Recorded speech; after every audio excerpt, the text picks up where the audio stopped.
네, 오늘 설교 말씀은 고린도전서 3장 16절에서 21절 말씀입니다. 네, 이번 주 내내 비가 왔습니다. 토요일 새벽이죠. 토요일 새벽에 잠을 깰 정도로 많은 비가 내려서 천둥도시 공을 쳐서 잠을 설쳤던 것 같습니다. 그래도 이번 비는 비 오는 내내 가을이 성큼 불러올 것만 같은 비라서 반감과 기대를 갖게 되는 순간순간이었습니다. 왜냐하면 긴팔을 입을 수 있어서, 또 다른 옷을 입을 수 있어서 저는 그렇게 해서 가을이 좀 더 기대되는 그 순간순간이 아니었나라는 생각을 합니다. 저에게는 이번 주 비가 반가움과 기대였을지 모르겠지만 각자의 삶에서 느끼는 비에 대한 순간순간 느낌은 달랐을 것이라고 생각됩니다. 그래도 그럴 것이 국내에서는 하루가 멀다 하고 대형 현안들이 그야말로 빵빵 터지고, 뿐만 아니라 국외에서는 미국의 시리아 공습 문제로 인해서 모든 국제 언론들이 촉박을 던지고 있습니다. 한국에서 교학사에서 한창된 뉴라이트 교과서 나왔잖아요. 네, 저 아내랑 포털 사이트 보다가 교학사 역사 교과서로 보면 지금 나와 있는 역사 시험 절반 정도밖에 못 맞는다고. 절반은 다 틀린다고 합니다. 문자고 한 건데 잘 알려주네요. 지금 순간에는 누군가에게는 생사가 오가는 순간일 수도 있겠죠. 그런데 이 비를 보면서 되게 낭만적으로 느끼는 저를 보면서 저의 위치에 대한 고민스러움을 좀 느끼게 된 한 주간이었습니다. 그래서 요 2, 3일은 저한테 자책하는 시간이기도 했고 심히 좀 괴로웠던 시간이기도 했습니다. 그래서 성서를 읽고 나서 방금 불렀던 찬송이 저도 모르게 이제 입에서 내는 그런 순간순간이었는데요. 저를 더 괴로움과 자책으로 몰고 갔던 시가 있었는데, 마종기 시인의 익숙하지 않다라는 시인을 보면서 이런 자책들, 그리고 나는 지금 뭐하고 있을까라는 감정에서 벗어나지 못하고 한동안 책상 의자에서 머무르게 만들기도 했습니다. 그리고 마침 그때 컴퓨터가 또 윈도우가 안 돼가지고 윈도우를 다시 까는 순간이기도 했긴 했는데요. 익숙하지 않다라는 시입니다. 익숙하지 않다. 그렇다 나는 아직 세상을 어떻게 살아가야 하는지 익숙하지 않다. 강물은 여전히 우리를 위해 눈빛을 열고 매일 밝힌다지만 시들어가는 날은 고개 숙인 채 길 잃고 헤매기만 하느니 가난한 마음이란 어떤 삶인지 따뜻한 삶이란 무슨 뜻인지 나는 모두 익숙하지 않다. 죽어가는 친구의 울음도 전혀 익숙치 않다. 친구의 제 가루를 뿌리는 침몰하는 내 육신의 아픔도 눈물도 외진 곳의 이명도 익숙치 않다. 어느 빈 땅에 벗고 나서야 세상의 만사가 환히 보이고 웃고 포기하는 일이 편해질까 라는 시입니다. 요새 편안하게 지내는 제 모습을 보면서 그렇게 자책을 했습니다. 무언가를 과감하게 실천하지 못하고 갈팡질팡하는 내 자신을 보면서 나는 왜 이 세상에 태어났을까? 라는 존재론적 질문을 좀 던지게 되는 순간이기도 했습니다. 나를 움직이는 동력이 무엇인가? 라는 질문을 좀 더 하게 되었습니다. 좋은 만남 교회 성도님들은 이번 주를 어떻게 지내셨습니까? 잘 지내셨죠? 목회자의 이기적인 욕심이지만 좋은 만남 교회 성도님들과 여기 모인 우리들은 자책으로 시간을 보내기보다는 오늘 그리고 내일 앞으로도 정말 잘 지내시기를 기도하겠습니다. 아멘. 오늘 본문은 바울이 고린도 교회에 보낸 편지입니다.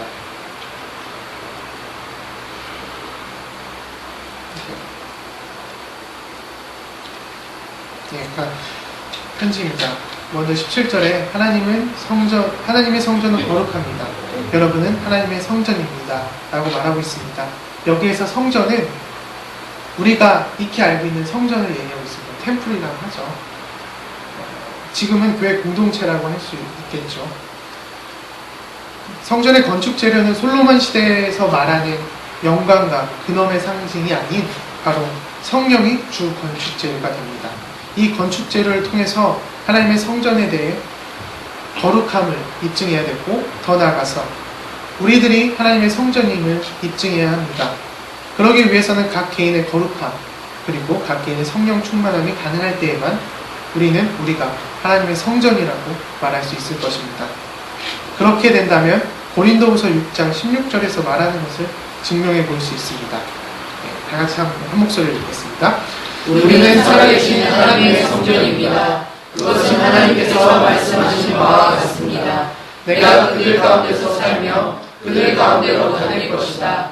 나는 그들의 하나님이 되고 그들은 내 백성이 될 것이다. 라는 고백이 나올 수 있습니다. 거룩함과 성령 충만함에 이르기 위해서는 이어서 바울은 18절과 19절에서 이렇게 얘기합니다. 아무도 자기를 속이지 말아야 합니다. 여러분 가운데서 누구든지 이 세상에서 지혜 있는 사람이라고 스스로 생각하거든 정말로 지혜 있는 사람이 되기 위하여 어리석은 사람이 되어야 합니다. 이 세상의 지혜는 하나님이 보시기에 어리석은 것입니다. 성경에 기록하기를 하나님께서는 지혜로운 자들을 자기 꾀에 빠지게 하신다고 하였습니다. 라고 얘기하는데요. 이 말이 무엇이냐면 당시 고린도 교회 사람들은 바울과 아볼로 중 누가 언변이 뛰어나고 지혜가 뛰어난지를 고린도 교회 구성원들끼리 다투고 있었습니다. 여기에서 바울은 고린도 교회를 세운 자고 아볼로는 교회를 이끄는 자입니다. 어찌 보면 지금 좋은 만남 교회의 상황이랑 좀 비슷하죠. 이 고린도 교회 상황과 다른 것은 좋은 만남 교회는 공동 목회를 하고 있고 또 성도님들이 같이 목회에 함께 힘쓴다는 것이 좀 다르긴 한데요. 그럼에도 불구하고 고린도 교회는 계속해서 누가 지혜 있는 자냐, 누가 언변이 뛰어나냐, 또 누가 더 능력이 있느냐라고 다투고 있습니다. 그러면서 바울은 고린도 교회에 이렇게 편지를 하는 것이죠. 인간적 기준에서는 크고 짧으면 어떻게 보면 착각에 불과하다라고 말하고 있습니다. 근데 역설적이게도 정말로 지혜로운 사람이 되기 위해서는 어리석은 사람이 되어야 한다라고 바울은 이야기하고 있습니다. 이거는 헬라 철학에서 얘기하는 것들, 또 소피스트들이 얘기하는 그런 계속해서 말장난이 아니라 여기서 말하는 바울은 어리석은 사람이 되어야 된다고 얘기하는데 그건 특히 세상 욕구에 어리석은 사람이 되어야 한다고 말하고 있습니다. 이는 쉽지 않은 길이죠. 이렇게 산다면 모두 다 성인의 삶이나 금욕적 성직자의 삶을 강요한다고 생각하고 아니면 그렇게 살아야 한다고 생각하기 때문이죠. 곧 예수와 닮은 삶을 말하는 것입니다. 모든 사람들이 예수와 같이 살 수는 없겠지요. 모든 사람들이 또 예수와 같이 살 수도 있겠지요. 하지만 이런 선택의 문제에 기로에 섰을 때 우리는 다시금 갈팡질팡할 수밖에 없다라고 생각합니다. 그럴 때마다 우리에게 신앙인으로서 꾸준히 따라오는 무언가가 있습니다. 그것이 바로 의무감인데요. 의무를 느끼지 못한다면 우리는 절대로 우리에게 주어지는 의무를 의무로 받아들일 수 없겠다라는 생각을 했습니다. 빅토르 위고의 소설 레미제라블, 영화로 잘 나왔지만 거기서 이제 자베르라는 사람이 나왔죠. 이 장발장이 자베르가 경찰이잖아요. 장발장을 계속해서 그리고 집요하게 쫓습니다. 근데 신기하게도 번번이 자베르가 위험에 처할 때 장발장이 자베르를 구해주죠. 그리고 장발장이 마지막으로 자베르를 구해준 그런 사건들이 있습니다. 그 이후에 자베르가 이렇게 말합니다. 내가 그토록 집요하게 추적했던 저 죄수는 복수의 기회가 왔는데도 날 풀어줬고 이번에는 내가 그를 용서해 주었다. 이것은 왜일까? 서로의 의무일까? 아니면 의무 이상의 무엇일까? 라고 질문하게 됩니다. 구슬이 깨어야 보배이듯이 의무도 느껴야 우리도 의무를 실행할 수 있습니다. 그렇지 않다면 우리는 의무를 소홀히 하고 무시하게 됩니다. 우리는 각자의 자리에서 여러 의무감을 만나게 됩니다. 이를 소홀히 하는 순간 우리는 사회나 세상으로부터 판단되게 됩니다. 작게는 가정에서, 좀 더는 크게는 교회에서, 그리고 일터에서 설 자리를 잃어버리게 되기도 하죠. 제가 아버지에 대한 의무감을 좀 생각해 봤었는데요. 지금 생각해 보니까 아버지가 된다는 거는 뭐 어머니가 된다는 것도 상당히 중요하지만 제가 이제 남자이다 보니 아버지가 된다는 거는 또 아들한테 좋은 아빠가 된다는 거는 개고생을 해야 된다 라는 생각을 좀 하게 됩니다. 네. 그렇지 않다면 쉽지 않은 것 같아요. 왜 그러냐면 만약에 제 아이가 게임을 너무 좋아해요. 게임을 하고 있는데 아이랑 친해지고 싶어요. 근데 아이는 벌써 만레벨이죠. 레벨을 다 계산했고 저는 시작하려면 이제는 이제 속된 용어로 쪼렙이라고 하거든요. 레벨 1부터 시작해야 되는데 그렇게 시작하게 되면 얼마나 게임을 열심히 해야 되며 대화를 해야 되며 아이가 나를 얼마나 부끄러워할 거며 이제 온라인 게임을 하면 서로 이렇게 돌아다니면서 사냥을 하거든요. 그거 얼마나 부끄러워하겠어요. 그걸로 회사에서 예, 아버지를 데려다니면서 사냥을 하고 레벨업을 시켜줘야 되는데 그와 마찬가지로 여러 가지 것들이 있습니다. 아이들의 언어 또 기타 등등의 여러 가지를 했을 때는 제가 봤을 때는 개고생. 근데 그 개고생을 해야 되는 것도 어떻게 보면 아버지로서 의무감을 느끼지 못한다면 의무를 느끼지 못한다면 그거는 불가능하지 않나라는 생각을 좀 하게 됩니다. 그래서 의무감은 내면에서 우러나오는 의무감이 상당히 중요하다라고 생각합니다. 그렇지 않다면 타인에게 맞춰서 움직이는 의무감을 우리가 발현할 수밖에 없다는 생각이 좀 듭니다. 이런 의무감은 자신에게는 절대 이롭지 못합니다. 그리고 남지도 않고요. 이 같은 의무감은 고린도 교회가 바울과 아볼론을 비교하는 방식과 별반 다르지 않다라고 생각합니다. 하지만 이 점 자체가 무시할 수 없는 지점이기도 합니다. 그럼에도 불구하고 바울은 다음과 같이 말합니다. 20절, 21절에 이렇게 얘기하는데요.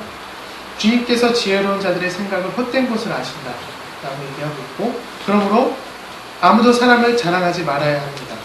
모든 것이 다 여러분의 것입니다 라고 얘기하고 있습니다. 내면에서 우러나오는 의무감, 즉 신앙인으로서 의무감을 채우는 순간 예수를 표현할 수 있습니다. 그렇게 된다면 아무도 사람을 자랑하지 않고 현재 신앙인으로서의 삶에 충실하게 됩니다. 이를 통해서 궁극적인 의미에 대한 답을 찾을 수도 있습니다. 이는 아시시의 프란체스코의 신앙생활과 일치하는데요. 프란체스코가 걸어간 신앙은 독창적이지 않습니다. 그는 삶 전체를 걸고 예수님의 말씀을 자기 인생의 강령에 두고 절대적 기초로 돌아가고자 하는 몸부림을 줬고 이를 통해서 교회를 다시 세우기 위하고자 애썼고 노력했습니다. 절대적 기초는요, 누군가에게는 사랑이 될 수도 있고요, 누군가에게는 정의가 될 수 있고, 아니면 평화의 가치가 될 수도 있습니다. 그 중에 저는 제1을 사랑이라고 생각하는데요. 그 중에 사랑이 모든 것을 포괄할 수 있고, 모든 것을 엄청난 힘을 지니고 있다고 생각합니다. 아버지가 되기 위해서는 개고생을 해야 되듯이 사랑을 하기 위해서도 또한 마찬가지로 개고생을 해야 됩니다.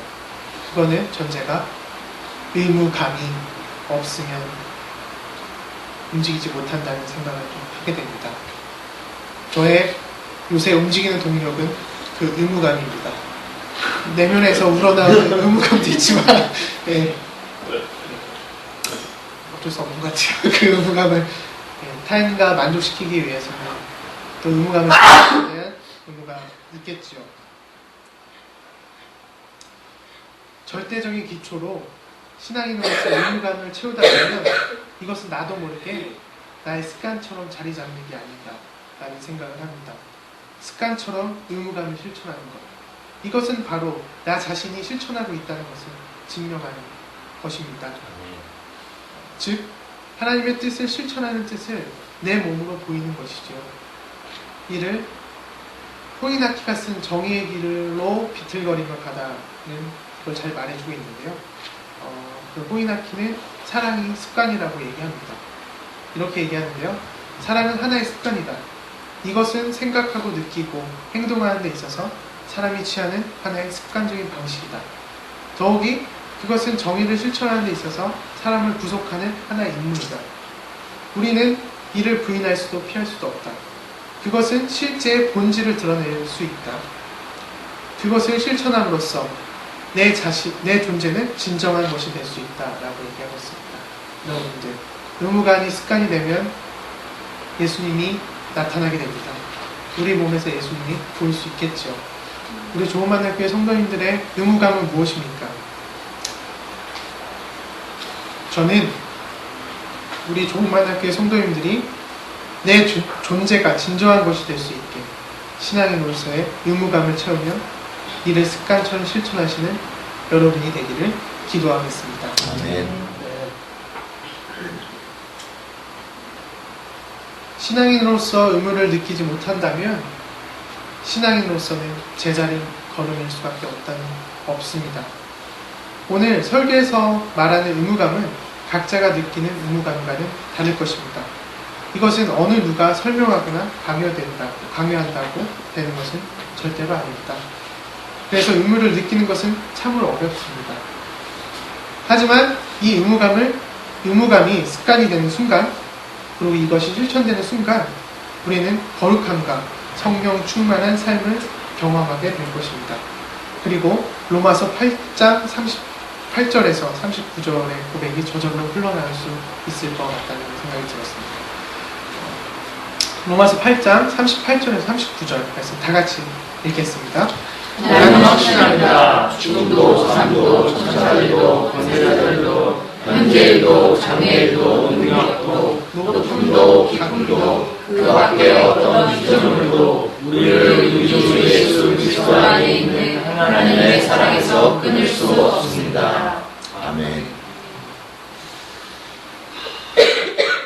잠시 군대 얘기를 하자면, 제가 이등병 때 자대 배치를 받고 제가 자동차 수리병이었거든요. 저 자동차에 전혀 모르잖아요. 군대에서 스패너나 이런 것들이 다 인치로 돼 있어요. 미리로 안 돼 있거든요. 왜 인치로 하는지 잘 모르겠는데 2분의 1 뭐 이렇게 돼 있어가지고 이제 몇 미리 줘 그러면 이제는 그 인치를 다 외워서 이렇게 해야 되거든요. 그리고 원래는 이등병한테는 구리스라고 해서 이 바퀴에 있는 기름을 바르는 것도 시작을 하거든요.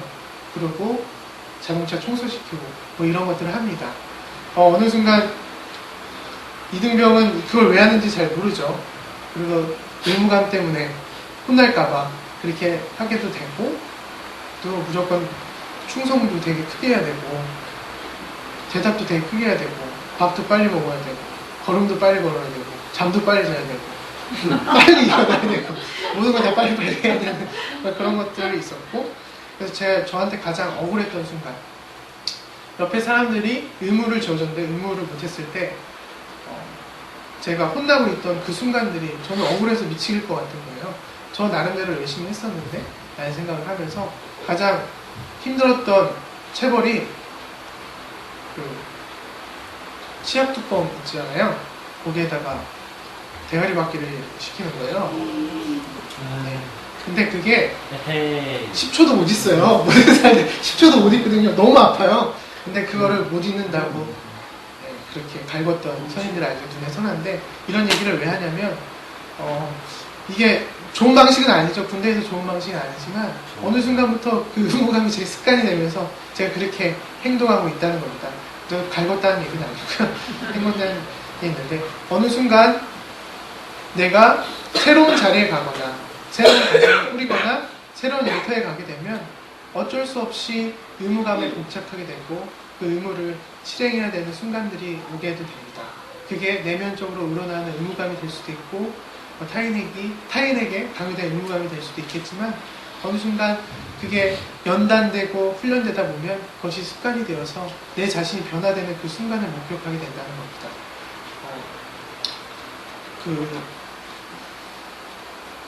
김영민 교수님의 책을 되게 좋아하는데요. 거기 공부론에 보면 이제 소림사에 가게 되면 처음부터 시작하는 것은 물 깃는 거, 청소하는 거를 7년 하다 보면 어느 순간부터 내가 달라다니게 되고 이런 것들이 있지 않습니까? 신앙인으로서도 기본적인 의무감들이 있고 그 의무감을 지키지 못하면 그 한 발짝 한 발짝으로 더 나갈 수 없겠다라는 생각을 합니다. 그렇다고 해서 그 의무감을 다른 사람들이 떼어쳐 준다는 것도 상당히 불가능하다라는 생각을 또 하게 됩니다. 저는 그래서 의무감을 통해서 우리는 거듭날 수 있다라고 저는 생각합니다. 그러면 시간이 필요하고 어떻게 될지는 모르겠습니다. 하지만 곧 다시 태어날 수 있다는 것, 그러면 또 다른 의무감이 나에게 찾아오죠. 그때는 또 내면 속에 우러나오는 의무감을 통해서 우리는 또 다른 의무감에 맞춰서 또 다른 나를 보면서 이렇게 걸어갈 수 있을 것입니다. 리처드 로어는 세 사람을 이렇게 말합니다. 세 사람이 되려면 치러야 할 답이 제법 많습니다. 힘, 성공, 돈, 그리고 통제에 바치던 충성을 거두어 예수를 주인으로 모시고 하나님 나라를 이루는데 충성을 바쳐야 합니다. 라고 얘기하고 있습니다. 말씀을 마치겠습니다. 우리는 이와 같은 의무감을 채우고 계십니까? 또다시 질문하자면 신앙인으로서 우리들은 내면에서 우러나오는 의무감을 발견하고 계십니까? 바울이 본문에서 말했듯이 우리들에게 다시 말합니다.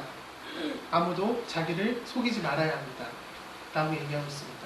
가장 중요한 것은 자신의 내면을 보고 의무감을 발견하고 그 의무감을 직시했을 때 자신을 속이지 말아야 한다는 것입니다.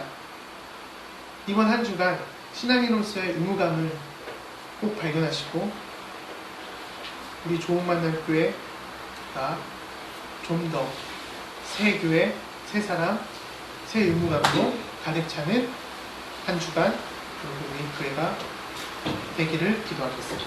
아멘.